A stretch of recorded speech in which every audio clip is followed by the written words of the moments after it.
Nairobi, Kenyan officials have said early today that their forces were in control of the mall where Somalia's terror group Al-Shabaab launched an attack on Saturday that killed at least 65 people.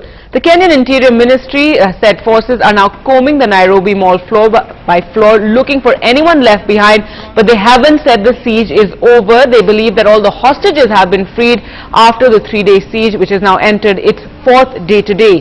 It remained unclear, though, how many fighters and hostages were involved in the Westgate shopping center. Kenyan government confirmed that among the dead are British, French, Canadians, Indians, a Ghanaian, a South African and a Chinese woman. The mall is popular with well-to-do Kenyans and expats. Gallant forces carried out the operation at the Westgate Mall overnight, and I want to bring to the attention of Kenyans that our forces are in full control of the situation. I want to say that the smoke you are seeing from the building is as a result of the terrorists setting some mattress on fire to distract our action. The terrorists could be running and hiding in some store somewhere or something, but all floors now are under our control. I also confirm that we have fully cordoned the building so that there is no room for escapees.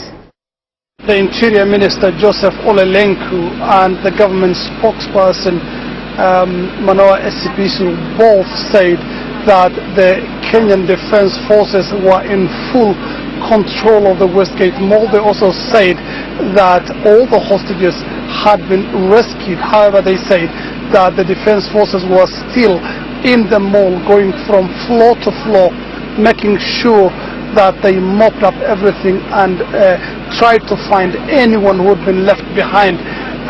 Also, they said that some of the gunmen, they did not specify their number, were still holed up in the mall, and they said the defense forces were looking for their hideouts with a view of trying to arrest them or kill them if they continue to resist. Now, we haven't had any gunshots since night fell, and so far we haven't seen any of the hostages being brought out, either injured or alive. We haven't seen anything like that. Now, the Kenyan foreign minister in an exclusive interview to Al Jazeera has said that the Al-Qaeda is responsible for the siege of the mall. Amina Mohammed said that Al-Shabaab was not acting alone and that it was part of an international terrorism campaign. She said about 20 gunmen were behind the attack and that both the victims and perpetrators came from many nations. This is Al-Qaeda, the hallmarks of Al-Qaeda. The way this thing was planned, the way it was coordinated, I just told you that, you know, I mean, they've been talking to everybody, obviously. If it was just Al-Shabaab, I don't know how much support they would get, how much training they would get, how much resources would be provided to them. This is definitely Al-Qaeda. It was led by somebody not from Somalia. It wasn't led by anybody from Kenya, for that matter. It was led by somebody from another part of the world. So basically, we need to understand that, and giving them a different name doesn't actually help.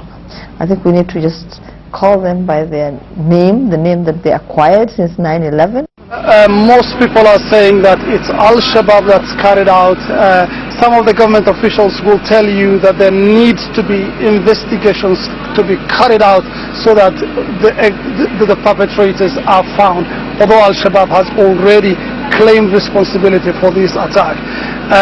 Al-Shabaab is saying that it's their members who they trained inside Somalia and from different nationalities who carried out this attack. Also, the Kenyan defense officials are saying that they have got intelligence that shows that these people are from different parts of the world. However, we know that Al-Shabaab has never hidden its intention or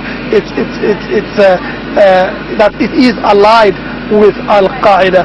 We also know that Al-Shabaab is facing tough times back in Somalia with the territory it controls shrinking in size, and also it's just emerged from a leadership tussle. So for them, the attack on Westgate Mall in the heart of Nairobi is a huge gain in their opinion, because it gives them relevance and sends to their opponents the message that they are still a force to reckon with.